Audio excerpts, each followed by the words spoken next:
La historia dice así. Investigadores rusos en la década de los 40, hicieron un experimento utilizando a 5 prisioneros políticos que eran considerados enemigos del Estado. Se les prometió falsamente que serían liberados si accedían voluntariamente a ser usados como conejillos de indias durante una prueba, en la que se probaría sobre ellos un nuevo gas excitante que los iba a mantener despiertos durante un mes entero. Fueron confinados en un habitáculo sellado en el que se controlaba el consumo de oxígeno y se les administraba el gas en su dosis exacta, ya que en dosis más elevadas era mortal. No tenían camas, ya que no iban a dormir, pero tenían agua, alimentos secos para un mes, un inodoro y cosas para leer. Para observar el experimento, se disponía de una ventana de cristal grueso, con un diámetro de 5 pulgadas, y varios micrófonos. Los primeros 5 días transcurrieron bien, pero a partir de entonces, los sujetos empezaron a mostrar paranoia. Dejaron de hablarse entre ellos y empezaron a susurrarle a los micrófonos. Los investigadores sospecharon que este era un efecto secundario del gas. A partir del 9º día uno de ellos empezó a correr por la sala gritando sin parar durante 3 horas. Después de ese tiempo, seguía gritando pero ya no salía sonido de su garganta. Los científicos pensaron que físicamente se había destrozado las cuerdas vocales. Pero lo más sorprendente fue la reacción de los otros 4 individuos. Ellos siguieron susurrándole a los micrófonos como si nada pasase. Pasado un tiempo, ocurrió lo mismo con un segundo sujeto. Los otros 3 presos tomaron un libro, le arrancaron las hojas y las pegaron una a una con sus propias heces sobre la ventanilla de observación. Los gritos se detuvieron de inmediato, y también los susurros. Y así estuvieron por otros 3 días. Los científicos sabían que las 5 personas estaban vivas porque el consumo de oxígeno en el interior se correspondía con el de 5 personas realizando ejercicio físico intenso, pero no podía oírse nada en el interior. En la mañana del día 14 los investigadores hicieron algo que nunca planearon. Le hablaron a los presos por un intercomunicador, buscando su reacción. Vamos a abrir el habitáculo para comprobar los micrófonos. Aléjense de la puerta y túmbense en el suelo. Si no lo hacen les dispararemos. Pero si hacen lo que les decimos, uno de ustedes será liberado de forma inmediata.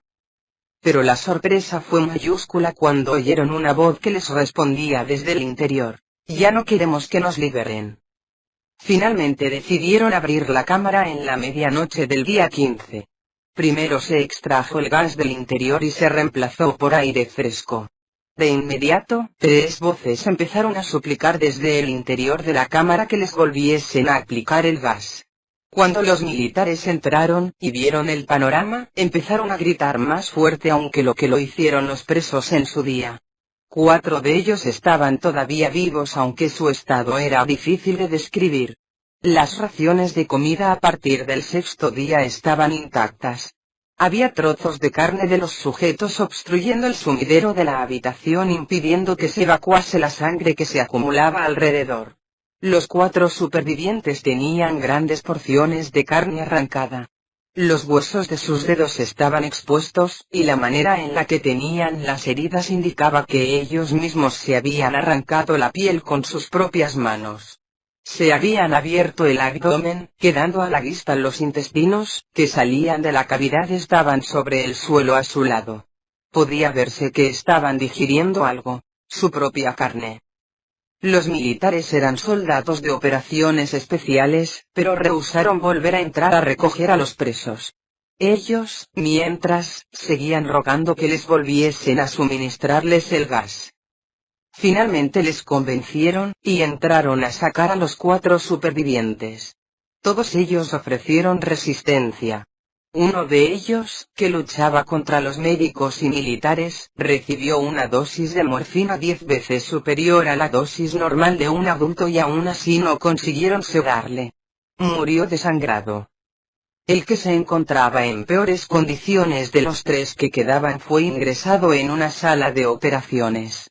Mientras que le devolvían sus intestinos a la cavidad abdominal comprobaron que era insensible a la anestesia. fue operado despierto mientras que forcejeaba con tal fuerza que arrancó las correas de cuero que le sujetaban las muñecas. El siguiente en ser puesto en la mesa de operaciones fue el segundo que se destrozó las cuerdas vocales. Como no podía gritar, solo movía violentamente la cabeza para protestar por la retirada del gas. Le restituyeron los intestinos y le cubrieron la cavidad abdominal con lo que le quedaba de piel. A este preso ni siquiera intentaron aplicarle anestesia. Los investigadores se preguntaban por qué deseaban que les volviesen a proporcionar el gas. Uno de los presos les respondió: tengo que permanecer despierto. Así que tomaron a los 3 supervivientes y los devolvieron a la sala de experimentación, atados a las camillas mientras que se les realizaba un electroencefalograma. Todos ellos dejaron de luchar cuando volvieron a notar el gas. Las líneas del electroencefalograma eran normales, pero en ocasiones se volvían planas, como si ocurriese una muerte cerebral. Uno de los investigadores le preguntó al que todavía podía hablar: ¿qué eres? Ya lo has olvidado.